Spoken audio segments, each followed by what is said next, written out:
ونعوذ بالله من شرور أنفسنا ومن سيئات أعمالنا. من يهده الله فلا مضل له ومن يضلل فلا هادي له، وأشهد أن لا إله إلا الله وحده لا شريك له، وأشهد أن محمدًا عبده ورسوله. أما بعد، فإن أصدق الكلام كلام الله، وخير الهدى هدى محمد صلى الله عليه وسلم، وشر الأمور محدثاتها، وكل محدثة بدعة، وكل بدعة ضلالة، وكل ضلالة في النار. أما بعد، فإن الكلام على دور العلماء في خدمة أمة الإسلام مجاله عريض ومسائله متشعبة، لكن نذكر أمورا مهمة في هذا الباب. فنقول وبالله التوفيق أن العلماء هم أحد فرعي ولاة الأمر في قوله تعالى: وأطيعوا الله وأطيعوا الرسول وأولي الأمر منكم. اتفق جمهور السلف من أهل التفسير وأهل الفقه على أن أولي الأمر في هذه الآية هم الأمراء، أي الحكام والسلاطين والعلماء، فقد أمر الله تبارك وتعالى بطاعتهم، طاعة الأمراء والحكام والسلاطين في الأحكام، وطاعة أهل العلم في الفتوى. وقد حذر الرسول صلى الله عليه وسلم من مخالفتهم وتهميش دورهم. Assalamualaikum warahmatullahi wabarakatuh. Sebelum kita memanjangkan percakapan, elok rasanya saya berkenalkan sedikit berkenaan kepada Syekh Salim Eid Al-Hilali daripada Jordan. Syekh Dr.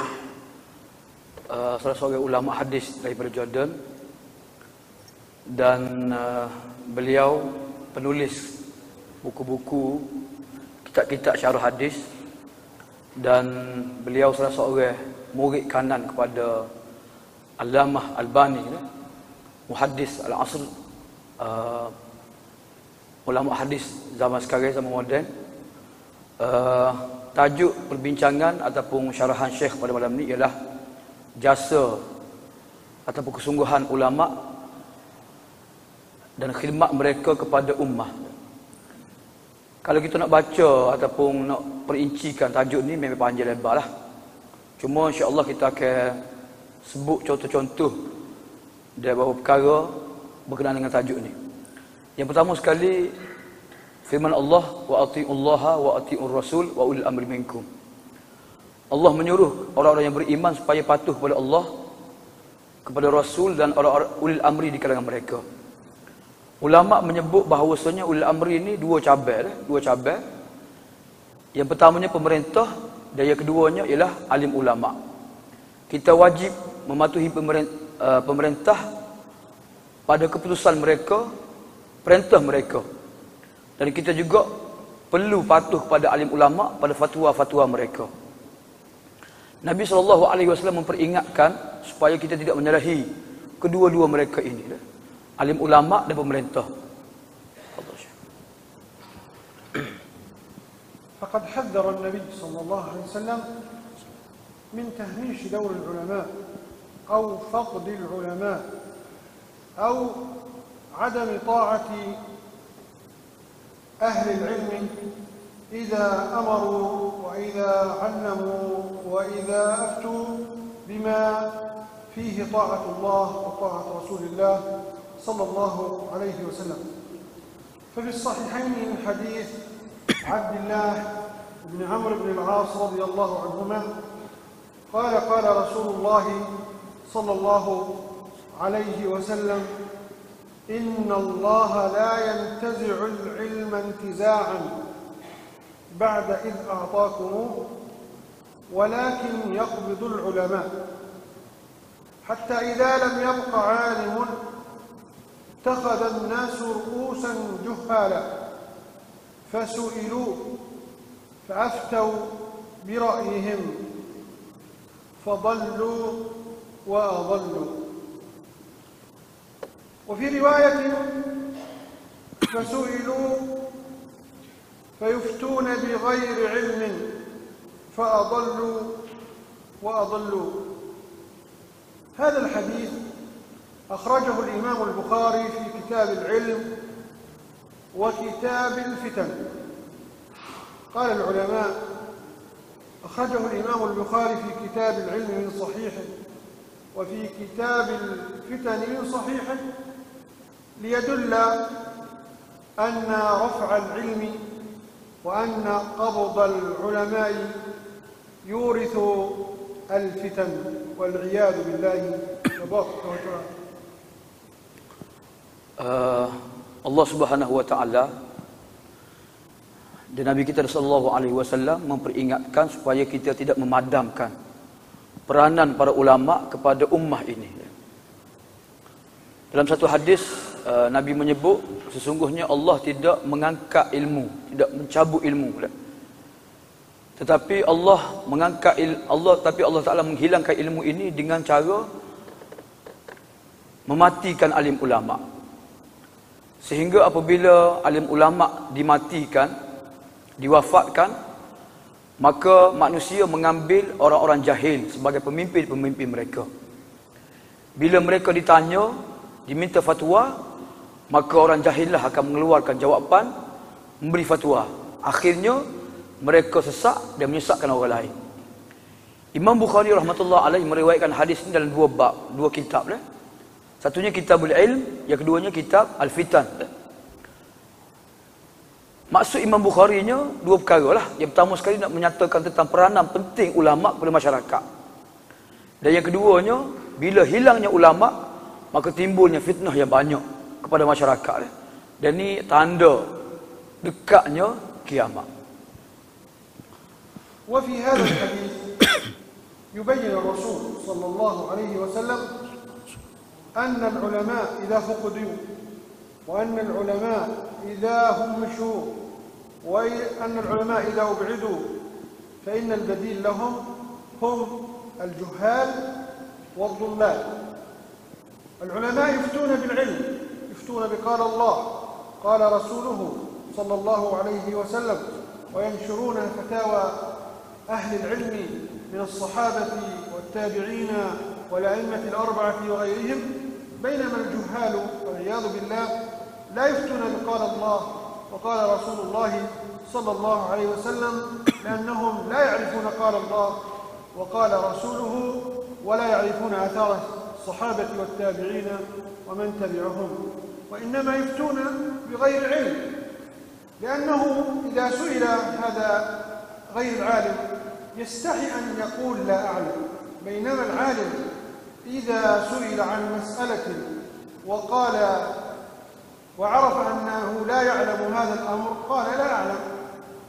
وقد ذكر علماء السير وعلماء كتب أدب الطلب قصة عن الإمام مالك رحمه الله أن أهل الأندلس أرسلوا له رجلا معه 40 مسألة، فسأله فأجابه عن 4 مسائل، وقال في 36 مسألة لا أعلم.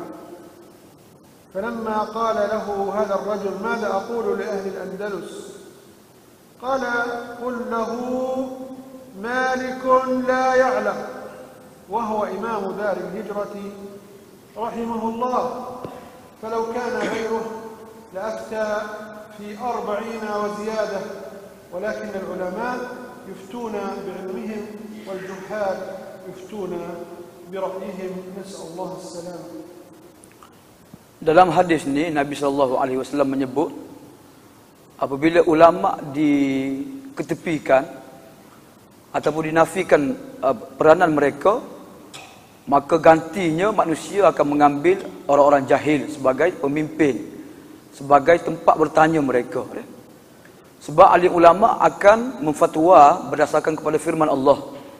Oleh firman sabda Nabi SAW. Bila mereka tidak mengetahui jawapan, mereka akan menjawab la a'lam ataupun wallahu a'lam, aku tidak mengetahui. Allah sahaja mengetahuinya.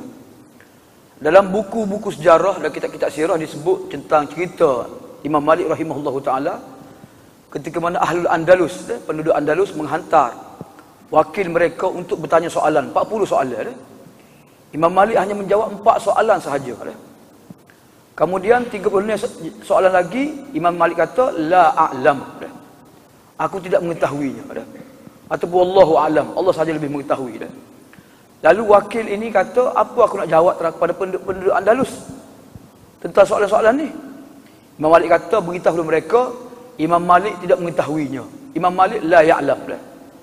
Imam Malik ni imam Darul Hijrah, ulama besar zaman dia, yang meriwayatkan hadis. Tapi dia sangat berhati-hati, dia tidak menjawab soalan-soalan kecuali apa yang dia mengetahui sahaja.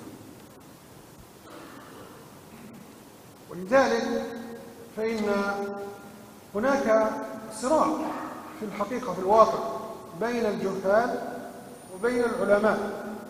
يحاول هؤلاء الجهال إبعاد العلماء عن قيادة الأمة، عن توجيه الأمة، ولذلك يطلقون عليهم أوصافا ويطلقون عليهم ألقابا ويصفونهم بأمور ليست في واقعهم.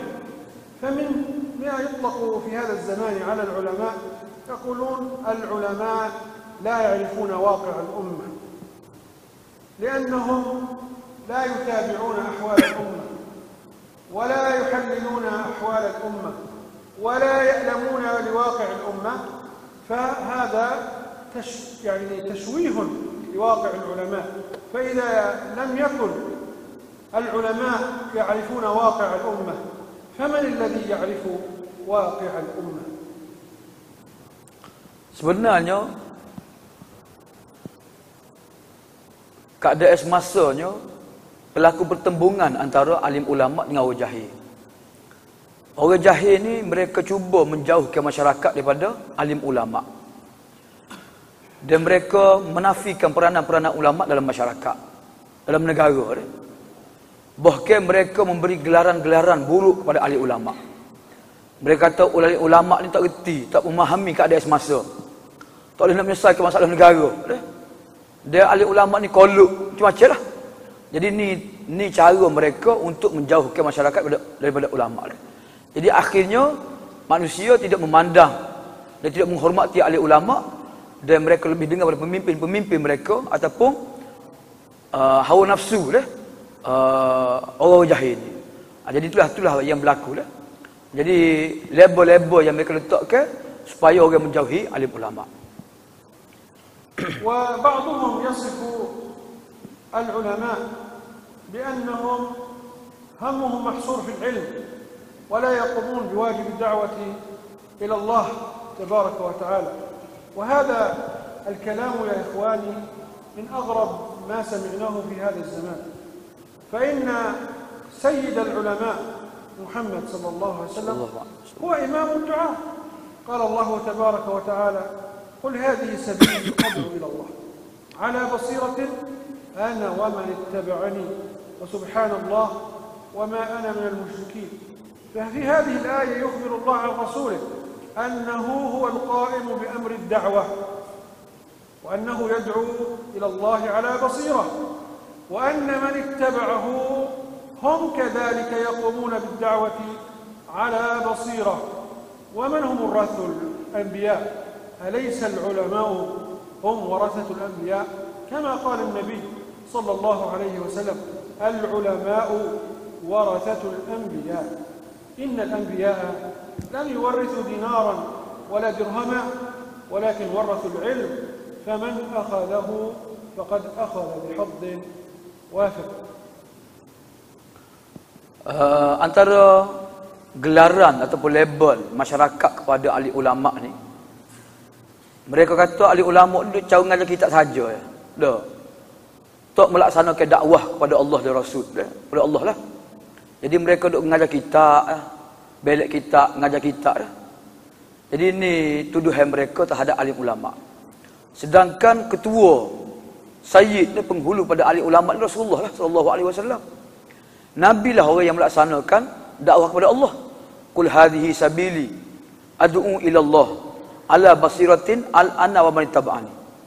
Dalam ayat ni Allah bagi tahu bahawa Nabi SAW, Nabi lah orang yang berperanan mengajak manusia kepada jalan Allah, berdakwah. Dan Nabi juga mengajak dengan basirah, dengan ilmu. Dan inilah juga peranan orang-orang yang mengikut Nabi SAW. Jadi siapa dia lagi pengikut Nabi, kalau tidak ahli ulama? Nabi sendiri mengiktiraf al-ulama warasatul anbiya. Ulama-ulama pewaris para nabi-nabi. Nabi-nabi tidak meninggalkan dirham dan dinar, tapi nabi-nabi meninggalkan warasul ilma. Mereka meninggalkan ilmu. Jadi alim ulama lah orang yang meneruskan tugas Nabi sebagai pendakwah dan mengajak manusia kepada agama Allah. وحتى يؤدي العلماء دورهم الذي سنتكلم عن بعض معالمه لا بد أن يكونوا على تعاون فيما بينهم وتواصل فيما بينهم وتراحم فيما بينهم حتى لا يغيب دورهم في أمة محمد صلى الله عليه وسلم، لأن تفرق العلماء وتفرق المشايخ وتفرق الحكام وتفرق الكبراء سبب لتسليط أعداء الأمة عليها. يقول شيخ الإسلام رحمه الله في مجموع الفتاوى: وهذا التفرق الذي حصل في الأمة بين علمائها ومشايخها وأمرائها وكبرائها هو الذي أوجب تسلط الأعداء عليها. Peranan ulama ni akan berkesan apabila mereka sesama mereka membuat kerjasama, ada hubungan, dia tolong menolong. Tapi kalau sama ahli ulama pun berpecah dan berlawan sama mereka, maka ni punca kepada musuh akan menguasai ataupun menyerang umat ini. Allamah Ibnu Taimiyah sebut dalam kitab dia Majmu' Fatawa, dia kata perpecahan alim ulama, pembesar-pembesar, pemimpin-pemimpin, guru-guru di kalangan umat ini, inilah yang menyebabkan, yang mewajibkan musuh menguasai dan menghancurkan umat ini. إذن فلا يقوم العلماء بدورهم المرجو منهم والمناط بهم إلا إذا كانوا على تعاون تام وتناصح تام وعدم مداهنة فيما بينهم. أما إذا فرقتهم الأحزاب وشتتتهم المذاهب فمتى يبلغ البنيان كماله إذا كنت تهدم وغيرك يهدم. Jadi kalau ulama tidak bersatu, dia tidak menyelaraskan program mereka, maka akan bercerai-berailah urusan umat ini dah. Jadi akan berlaku mereka dipecah belahkan dengan pandangan-pandangan mereka, kumpulan-kumpulan mereka, mazhab-mazhab mereka dah. Tak akan bersatu sampai bila-bila dah. Jadi sebab itulah ulama kena sungguh-sungguh dah bersatu dan kena bersama-sama dah tolong menolong dalam usaha dakwah ini. ونبين بعض دور العلماء في حفظ كيان الأمة وفي خدمة الإسلام والمسلمين على مر العصور. أول دور كان للعلماء هو أنهم نشروا العقيدة الصحيحة التي تقوم على كلام الله وكلام الرسول صلى الله عليه وسلم وآثار الصحابة والتابعين. العقيدة الإسلامية أو التوحيد يا أخوة الإسلام أمره يسير، والتوحيد واضح، والعقيدة سهلة. ولذلك أنت عندما تريد أن تعتقد الاعتقاد الصحيح فأنت ينبغي عليك أن تعرف أركان الإيمان وتعرف أركان الإسلام وتعرف كيف تراقب الله سبحانه وتعالى في عملك. وهذا ما علمه جبريل عليه السلام للنبي محمد صلى الله عليه وسلم عندما جاءه في صورة رجل وجلس بين يديه وأخذ يسأله. عن ماذا سأله؟ قال يا محمد أخبرني عن الإسلام، فأخبره الرسول عن أركان الإسلام. قال يا محمد أخبرني عن أركان الإيمان، فأخبره عن أركان الإيمان.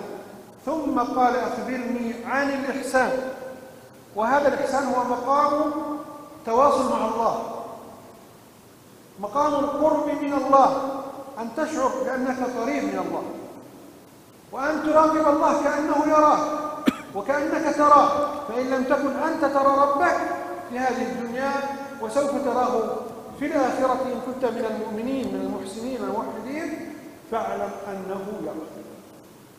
ثم سأله عن الساعة وأشراطها، ثم لما انصرف قال هذا جبريل أتاكم يعلمكم دينكم، فانظر إلى يسر هذا الدين، أن تعرف أركان الإسلام، أن تعرف أركان الإيمان، أن تعرف كيف تتواصل وتتعامل مع الله عز وجل في عبادته وسلوكك وأخلاقك، وأن تعرف أنك غدا ستقف بين يدي الله يوم تزول هذه الدنيا وفي الآخرة.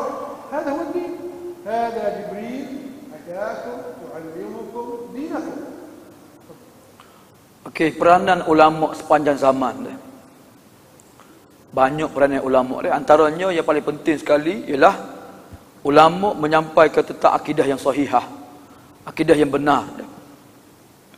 Tauhid, iman dia. Sebenarnya memahami akidah yang benar ni, memahami tauhid ni mudah saja dia. Senang saja dia. Tidak penimpala dia. Sebab zaman Nabi dulu sallallahu alaihi wasallam, bila ada seorang lelaki mari depan Nabi, tanya Nabi dah. Tanya Nabi apa dia rukun iman, apa dia Islam dah. Nabi menyatakan rukun iman ada 6 perkara, rukun Islam 5 perkara. Kemudian Nabi ditanya pula apa dia ihsan dah. Nabi menyatakan tentang makna ihsan. Ihsan ni maksud dia kita selalu berhubung dengan Allah Subhanahu Wa Taala. Dia tanda kita dekat dengan Allah Subhanahu Wa Taala. Tu ihsan dah. Kita berasa kita diperhatikan oleh Allah Subhanahu Wa Taala. Ataupun kita berasa kita ni melihat Allah dah. Walaupun di dunia kita dapat melihat Allah, tetapi di akhirat nanti kita akan melihat Allah dah. Dan kita berasa kita tu hari nanti kita akan berdiri depan Allah Subhanahu Wa Taala dan Allah akan mengadili dah apa yang kita lakukan di dunia dah. Jadi akidah yang sahihah ni mudah saja dah. Seorang hamba perempuan Nabi tanya dia tentang akidah, dia jawab dah. Nabi kata dia mukmin dah. Orang-orang berdiri tanya Nabi tentang akidah, Nabi jawab dah. Jadi akidah semua orang boleh faham belaka dah. Mudah sahaja akidah yang sahihah. وأيضا أخبرنا الرسول صلى الله عليه وسلم أننا في القبر سنسأل عن عقيدتنا، ولكن النبي بين لنا هذه الأسئلة، بين أن العبد يسأل في قبره عن ربه وعن دينه الإسلام وعن نبيه محمد صلى الله عليه وسلم، فلا يسأل عن شيء آخر. يعني أن تعرف ربك وتعبد ربك وأن تعرف نبيك وتتبع نبيك محمد صلى الله عليه وسلم وتعرف الدين الذي تسير عليه، فهذه هي عقيدتك في الدنيا وعقيدتك التي تنجو بها في الآخرة. Okey, dalam kubur Nabi royak tentang soalan-soalan yang akan ditanya. Siapa Tuhan kamu, siapa Nabi kamu, apa agama kamu dah. Jadi inilah akidah yang perlu kita fahami di dunia ni. Kena kenal Allah, kena beribadah kepada Allah, kena kenal Islam yang menjadi cara hidup kita, kena kenal Nabi sebagai pemimpin agama kita dah. Jadi tu akidah-akidah yang penting kita kena tahu. Sebab apa? Sebab soalan inilah akan ditanya dalam kubur nanti dah. Jadi kalau perkara ni pun kita tak ambil berat, tak ada lah akidah kepada dia. Dah.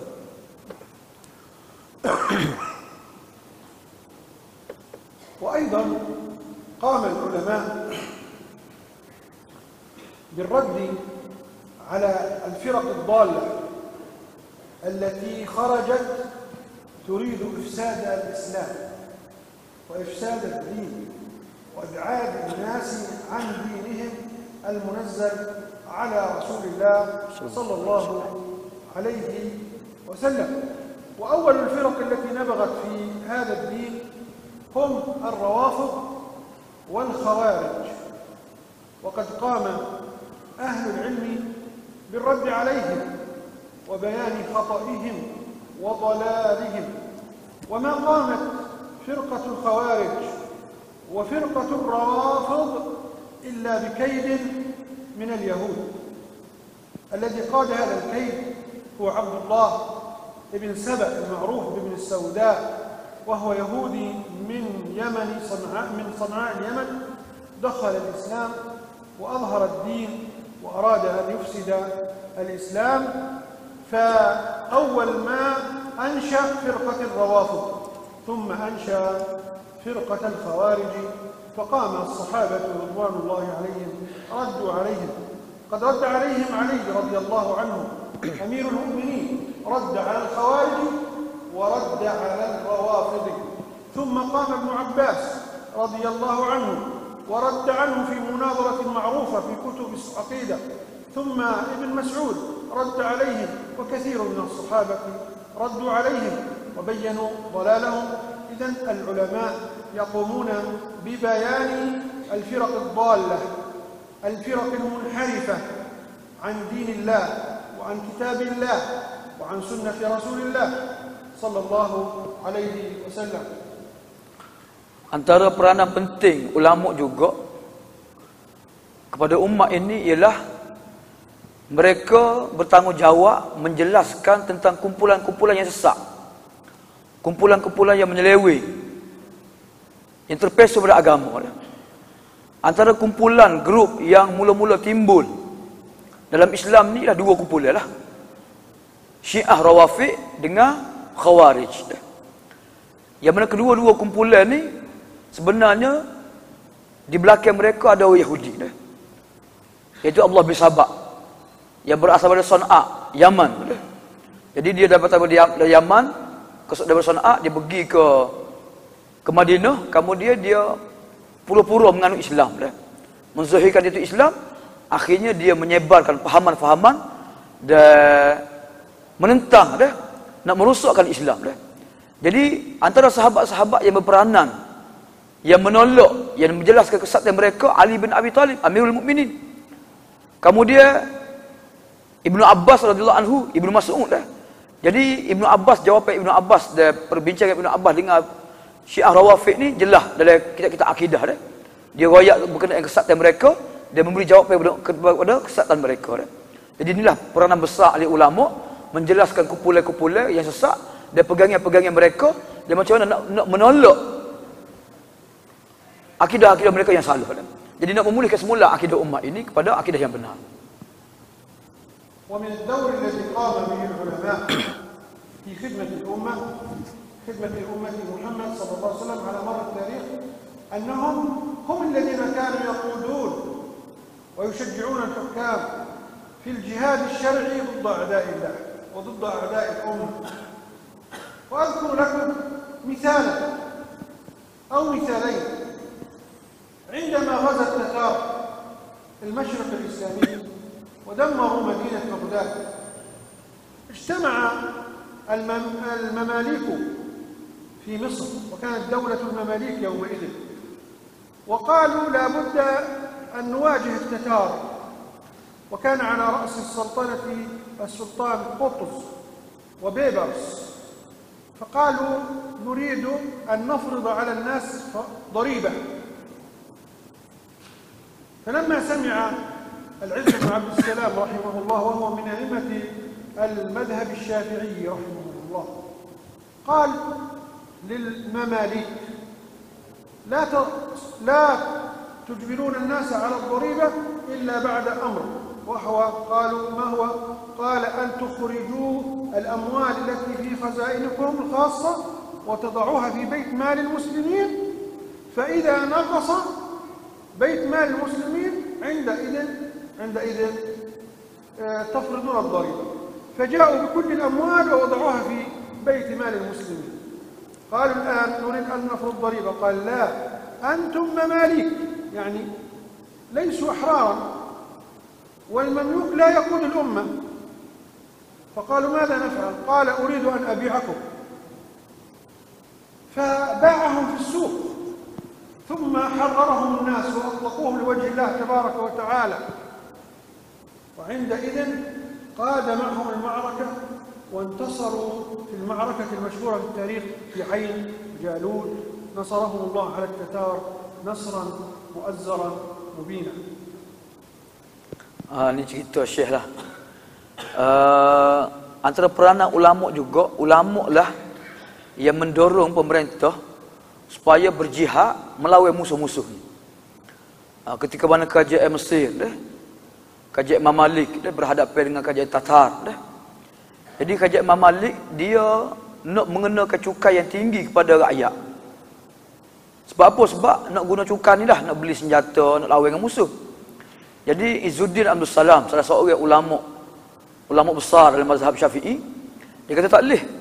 Jangan kamu kenakan cukai sehinggalah kamu bawa semua sekali harta benda hak kamu simpan, hak kamu milik tu kamu letak dalam Baitul Mal dalam Baitul Mal lah, harta untuk orang ramai Jadi mereka pun setujulah. Akhirnya mereka ambil semua harta benda mereka, hak milik mereka bubuh dalam Baitul Mal Sekarang ni kami nak kena ke cukai kepada rakyat jelata Itu misalnya kata tak boleh lagi.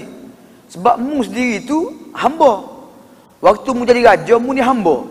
Dah, aku nak jual mu dulu, barulah mu boleh kena ke cukai Jadi akhirnya Izz Salah jual mereka jual mereka barulah lepas tu berjihad Dan akhirnya Allah Taala bagi kemenangan kepada kaum muslimin Jadi ni peranan ulama menasihati pemerintah menasihati pemerintah untuk berlaku adil kepada rakyat dan untuk memerangi musuh Islam Jadi akhirnya Allah Taala bagi kemenangan dalam peristiwa besar Hayu Jalut itu peperangan yang Allah Taala bagi kemenangan kepada umat Islam. وفي الزمن الحاضر علماء كثيرون قادوا الجهاد ضد الأعداء. فمثلا في فلسطين الذي قاد الجهاد الشرعي ضد الإنجليز عندما كانوا مستعمرين لفلسطين والمشرق الإسلامي عز الدين القسام، وهذا عالم من علماء أهل السنة أصله من الشام من سوريا. فلما رأى أن فلسطين وقعت تحت احتلال الإنجليز قاد الجيوش وقاد المناضلين والمجاهدين واستشهد رحمه الله تبارك وتعالى. وأيضا قاد علماء الجزائر بقيادة الشيخ رحمه الله عبد الحميد بن باديس رحمة الله عليه، هم الذين قادوا الجهاد الشرعي ضد الاحتلال الفرنسي في الجزائر. فالعلماء لا يتخلون عن دورهم إذا جد الجد. ولذلك فعندما يتوحد الأمة مع علمائها وعندما تتوحد الأمة مع حكامها تصبح أمة واحدة تستعصي على الاضطراب ولا يستطيع أعداؤها أن يهزموها أو أن يفككوها أو أن يضعفوها لأنهم كالبنيان يشد بعضهم بعضا. Okey, contoh zaman moden sekarang macam mana peranan ulama dalam memerangi musuh Di Palestin ketika mana mula-mula Inggeris menjajah Palestin, Izzuddin Al-Qassam salah seorang ulama ahli sunnah dialah yang mengepalai rakyat Palestin untuk memerangi Inggeris sehinggalah beliau bersama-sama dengan mujahidin mati syahid di mana? Suria Syuria. Di Syam Di Syam dikutuai oleh Abdul Hamid Bandis dialah yang mengutuai jihad yang melawan Perancis dan akhirnya dia melawan penjajahan Perancis Jadi itulah peranan ulama sepanjang zaman supaya umat ni bersatu, supaya pemerintah dan rakyat jelata ni bersatu dan sehingga musuh tak dapat menggugak kekuatan umat Islam.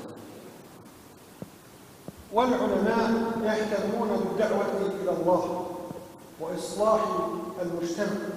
كما ذكرت أن العلماء هم الدعاة إلى الله تبارك وتعالى بالحق، لأن الدعوة إن لم تقم على العلم وتقم على الفهم وتقم على قال الله قال رسوله صلى الله عليه وسلم لا تؤدي دورها.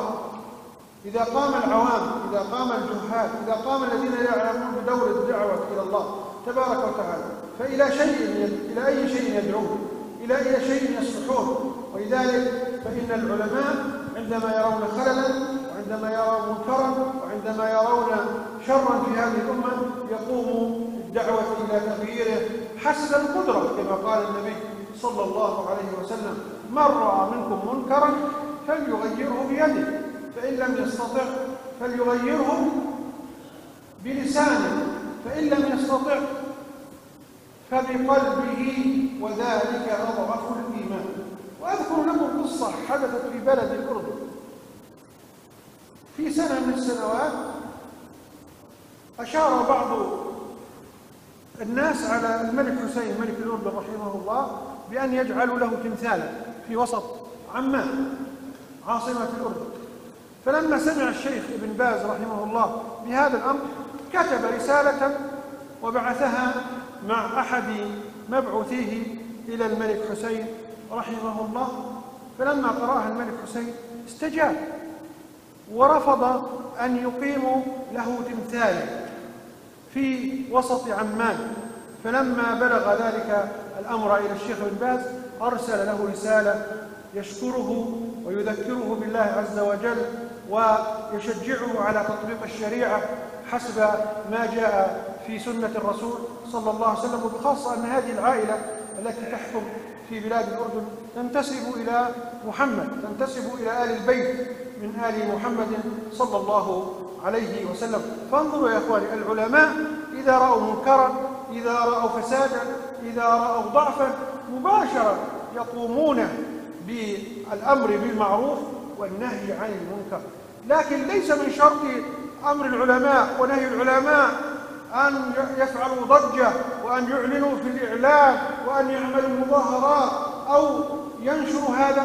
لا، هم يأمرون بالمعروف وينهون عن المنكر. يأمرون بالمعروف بالمعروف وينهون عن المنكر بغير منكر، لأن المعروف إذا أمر به بالمنكر لا يجوز، وإذا نهي عن المنكر وجاء منكر أشد منه لا يجوز. فإن المقصود إزالة المنكر أو تخفيفه وتثبيت المعروف أو زيادته. هذا والله أعلم. Okey, peranan ulama ialah mengajak kepada Allah dan membaiki al-islah bainan nas, membaiki keadaan, menegur. Sebab itulah kalau orang jahil tak ada ilmu melaksanakan dakwah, dia nak dakwah ke apa dia? Ke mana nak bawa orang ni? Dah, dia tahu ke mana hal tuju dia. Sebab dia tak ada ilmu. Bahkan dia akan menyesatkan manusia. Sebab tu dakwah ni peranan ulama dia, yang pertama. Yang keduanya, peranan ulama juga menegur perbuatan mungkar dalam masyarakat. Syekh sebut contoh ni. Contoh yang berlaku di Jordan sendiri. Syekh duduk Jordan sekarang. Syekh ni asal dia Palestin. Dia asal Palestin, kemudian dia berhijrah ke Jordan. Kemudian sampai sekarang duduk Jordan. Jadi Malik Hussein, Raja Jordan ni, orang bagi cadangan ke dia, bila mu mati, kita akan buat satu tugu besar berbentuk Malik Hussein lah, tengah-tengah kota Amman, Jordan. Jadi bila Bembas, Mufti Saudi Sabiqan, dia bekas Mufti Saudi tahu apa dia cadangan ni, maka Bembas pun tulis surat, dia hantar wakil dia pergi temu dengan Malik Hussein, suruh surat dia. Surat. Dia nasihat jangan ikut cadangan buat patung ni dah. Sebab patung dia menemukan menyerupai berhala, syirik pada Allah Taala dah. Jadi Malik Hussein terima tu cadangan dia. Dia batalkan apa dia cadangan orang yang suruh supaya buat berhala dia, buat patung dia ketika dia mati dah. Jadi bila siapa beritahu kepada Bembas balas surat balik, terima kasih banyaklah. Kenapa? Kerana kamu tidak mengikut nasihat apa dia buat benda mungkar dah. Kemudian dia bagi semangat supaya Raja Hussein supaya melaksanakan syariat-syariat Allah. Sebab Raja Hussein sendiri dia Al-Hashimi kan.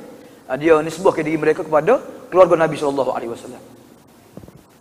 ومن دور العلماء في خدمة الأمة أن العلماء إذا ضعفت الأمة وإذا تفرقت الأمة قد يصيبها اليأس، وإذا هزمت خاصة الأمة في معاركها مع الأعداء قد يصيبها اليأس والقنوط وقد يرتد عن دين الله عز وجل.